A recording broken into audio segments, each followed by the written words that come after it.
સુરતના હીરા વેપારીઓના બેંક એકાઉન્ટમાં 500 કરોડ રૂપિયા સીઝ કરાયા છે।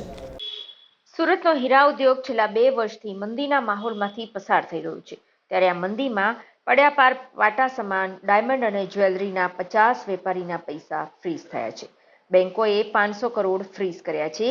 સાયબર ફ્રોડના નામે પોલીસની દર દિવાળીની હેરાનગતિ થતી હોવાના બળાપા સાથે CR પાટીલને રજૂઆત કરવામાં આવી હતી। સુરતના હીરા ઉદ્યોગની મુશ્કેલી વધી છે। 50 પેઢીના અંદાજિત 500 કરોડ રૂપિયા સીઝ થયા છે। મહારાષ્ટ્ર, કેરળ અને પશ્ચિમ બંગાળ રાજ્યની પોલીસ દ્વારા બેંક એકાઉન્ટ સીઝ કરવામાં આવ્યા છે, જેથી સુરતના ઉદ્યોગપતિઓના રૂપિયા ફસાયા છે। શંકાસ્પદ ટ્રાન્ઝેક્શન થયું હોવાનું ગણાવીને બેંક એકાઉન્ટ ફ્રીઝ કરાવવામાં આવ્યા છે, જેથી તેનો તાત્કાલિક નિવેડો લાવવા અને ખોટી હેરાનગતિ રોકવા માટે રજૂઆત કરવામાં આવી છે। દિનેશભાઈ નાવડિયાએ કહ્યું કે સરકારે સારો કાયદો બનાવેલો, જેમાં તે કોઈના એકાઉન્ટ સીઝ કરાવી શકે છે। જોકે પોલીસ દ્વારા આ કાયદાનો દુરુપયોગ કરવામાં આવી રહ્યો છે। ગતરોજ 50 જેટલા વેપારીઓના 500 કરોડ કરતાં વધારેની એમાઉન્ટ સીઝ કરાઈ છે। મહારાષ્ટ્રના એક જ પોલીસ સ્ટેશન થકી 29 જેટલા વેપારીઓના ખાતા સીઝ કરાયા છે। આ નોટ ચલાવવામાં આવી છે। ભાજપના અધ્યક્ષ પાટીલને રજૂઆત કરવામાં આવી છે। માંગણીઓ કરે તેના પૈસા આપીને પતાવટ કરવામાં આવતી હોવાની રજૂઆત પણ કરાઈ હતી। સામી દિવાળીએ હેરાન કરવાની પેરવી ચાલી રહી છે, ત્યારે અમે હર્ષ સંઘવીને મળીને રજૂઆત કરવાના છીએ। રાજ્ય સરકારે પણ વેપારીઓના ધંધાને નુકસાન ન થાય તે માટે પગલાં લેવા જોઈએ।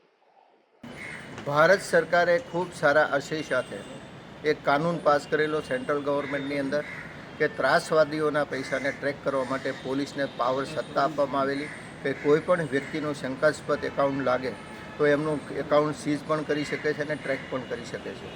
પરંતુ એનું અત્યારે સ્થાનિક લેવલે ખૂબ મોટા પ્રમાણમાં પોલીસ ડિપાર્ટમેન્ટ દ્વારા દુરુપયોગ અલગ અલગ સ્ટેટોમાં થઈ રહ્યો છે। ગઈકાલે 50 કરતાં વધારે વેપારીઓના 3 સ્ટેટની અંદર 500 કરોડ કરતાં વધારે એમાઉન્ટ સીઝ કરવામાં આવ્યું છે। એમાં મુંબઈની અંદર, મહારાષ્ટ્રની અંદર એક જ પોલીસ સ્ટેશનની અંદર 29 લોકોના 300 કરોડ રૂપિયા સીઝ કરવામાં આવ્યા છે। આ એક લૂંટ ચલાવી રહ્યા છે પોલીસ ડિપાર્ટમેન્ટ દ્વારા। અને જે અમુક લોકો તો કાલે એવી પણ ઘટનાઓ સામે આવી છે કે જ્યારે અમે ભારતીય જનતા પાર્ટી ગુજરાતના અધ્યક્ષ એવા CR પાટીલ સાહેબ અને કેબિનેટ મંત્રીને રજૂઆત માટે ગયેલા, ત્યારે આ પણ વાત વેપારીઓ કરી હતી કે અમુક તો આ રીતના માંગણીઓ કરવામાં આવે છે અને અમુક તો પૈસા આપીને પતાવટ પણ કરી અને પોતાના એકાઉન્ટ ચાલુ, કારણ કે પોતાના એકાઉન્ટની અંદર 2-3 કરોડ રૂપિયાની સીઝ થઈ જાય તો માણસ ક્યાં જાય? સામી દિવાળી આવા બધા પ્રોબ્લેમ અને એનો લાભ અત્યારે આ ડિપાર્ટમેન્ટ દ્વારા લઈ રહ્યો છે।